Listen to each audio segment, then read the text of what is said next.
What's up, YouTube? Today we are looking at two pieces that I'm not sure when exactly which one is older. If I were to precisely go back and look, if I were to spend time looking, it would make this channel probably better, to be honest. But this channel isn't necessarily about bean counting. I get that this is an old pattern. I know that because it's a traditional knife. Okay, I don't need to have the date of inception stamped on the tang. To know that it's old. Like, and I have appreciation for this. That's why I own it. Let me turn these lights on. My bad. It's no good not to have the lights on. That's just silly. As you can see, if you watch this, when I get out here real far and I have a bunch of leverage, whoa, look at that. There we go. I'm not going to do that very much. This isn't going to be a video of me forcing this to failure over and over. But that wasn't, in reality, a lot of pressure. It just wasn't. And what I think is happening there is the tolerances right here. Sorry, guys. In here, that joint. They're just a little off, is all. It's not really that big of a deal. If I do it right here, I can't feel it. It's only way out here when I have a bunch of leverage. Because leverage, I think it was it Tesla that said with a long enough lever, man could move the world? I'd have to Google it. I like this piece a lot, so I'm going to keep using it. It doesn't necessarily shake me that, like, if I am, if I'm silly, if I'm having a brain fart type moment and I put something down and pick this up the wrong way and, way out here trying to cut cardboard. To me, that's not, necessarily game-ending stuff. That to me, I guess for other people could be different. So we're also now going to look at, you can see that this is a similar locking mechanism.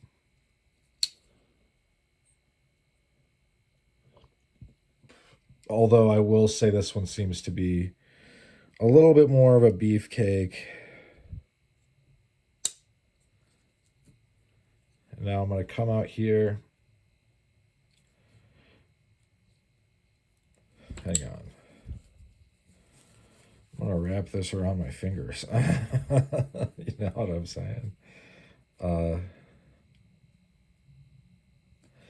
That's a lot of pressure, honestly, and this thing isn't even close to failing. I've actually never had this fail. I would be surprised when it did. But I mean, this thing came to at least America from our boys over there, killing the shit out of the Germans and then taking what was in their pockets. In the First World War. So these are not necessarily the same thing. Also, again, oof, got me good.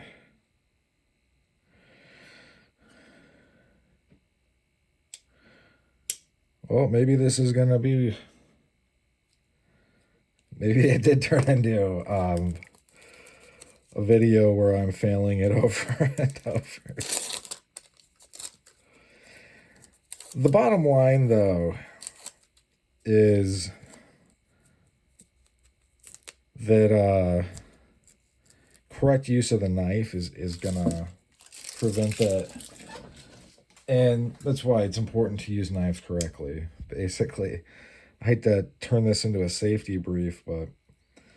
and then, this one bit me the other day right there. I was closing it up, and bam, got me good.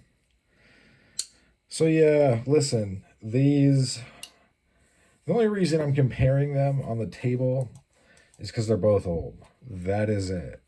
This and this are not the same thing. This is 440C. This is not. This um, locking joint, the joint there, if you look, it is much shallower. And then, can you see that? Gosh.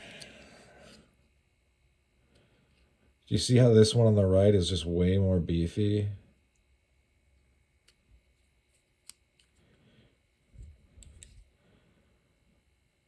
This is the beefcake. And that is not. And this one, I think, it doesn't have more leverage, but it's just they're different things. And I feel like this one is slightly out of tolerances. And so it just can't handle a lot of pressure. Does that change how I'm going to use it? I mean, I'm going to be a little bit more careful using it. But as far as does it, really, I'm still going to carry it and use it. Especially, I think it's a cool piece. Not every knife is meant to, be the beefcake piece. I mean, this was carried in the trenches. This is carried not in the trenches, like it's not the same thing. And I know some people are going to watch this and be like, now I'm not going to get that knife. Well, that's not the attitude I have towards it. Um, and I mean, if that's going to be your thing, okay. But the bottom line, you shouldn't be. I forget who does the spinal wax. They take the piece and they whack the spine to see if it'll hold. Uh, this would probably survive that, honestly. But yeah, this piece is fine. Like it's a gentleman's carry first and foremost. So this is like a $200 knife in America because of the tariffs after tax. Probably a little bit more than that, but this knife is a little less refined, a little bit more of a beefcake. It is like $30. Um, so yeah, but I do think that this is out of tolerances, or close enough to being out of tolerances that it's failing. So yeah, that's just the way it is. You got to be careful with knives. They're not necessarily toys. But anyway, thanks for sticking with me to the end. That's all she wrote about this one. Hope you folks have a great rest of your day. Bye now.